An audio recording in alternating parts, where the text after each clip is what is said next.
Trudy, it's been a marathon for the Yes campaign, which officially launched in South Australia. How confident are they of a surprise, a shock victory?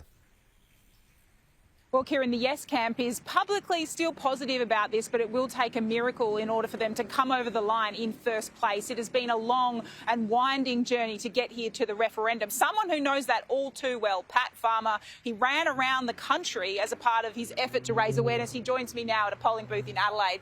Pat, why don't you think Australians have wholeheartedly embraced the voice? I think mainly because of the division that's been created through the political parties, to be quite honest with you. There's some people that are absolutely rusted on to one party or another party and say they've just gone down those lines. And it's been such a shame because I've said all along this is a humanitarian issue it's about closing the gap rather than it being a political issue. But nevertheless, it's the way it is. And as the Prime Minister said, he will respect the decision at the end of the day. You're a former Liberal MP federally. How do we heal from here? There just seems like there is so much division.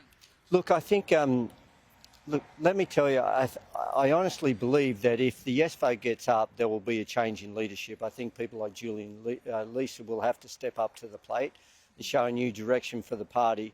If they don't, then the Liberal Party will feel that this is a mandate for a way for them to go, and they'll continue on down this track. Pat Farmer, thanks so much for your time. Kieran, the Yes campaign launched here. Since then, the Prime Minister visited South Australia 5 times. That was once more than what he did at the federal election, but ultimately it doesn't seem like that people power have been enough to win over voters here. No, Trudy, that's right. Now to Kenny, the No campaign targeted Dubbo last month with a visit from Jacinta Price and Peter Dutton. What about the Yes campaign? How strong has their campaign been there leading up to today? Hi, Kieran. Well, let's find out. I'm joined by Stephen Lawrence, local New South Wales Labor MLC. Stephen, thanks for your time. Hey, you've been around the place, around Dubbo, handing out Yes pamphlets, campaigning today. From that, what you've seen today, what you've heard, what's your sense about how it's going to go in the Central West tonight? Look, I think it's going to be tough for the Yes campaign in Dubbo and in the Central West. This is obviously a pretty conservative part of the state, but I'll say this, Kenny, it's been a positive atmosphere here. And the general campaign in Dubbo has been really good. The local council ran a really good forum. The environment and the discussion has been respectful and positive.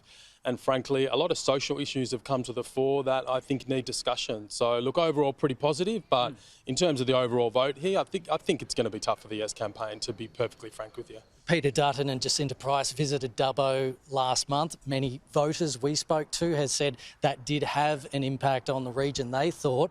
As part of the Yes campaign here, how do you think it's gone?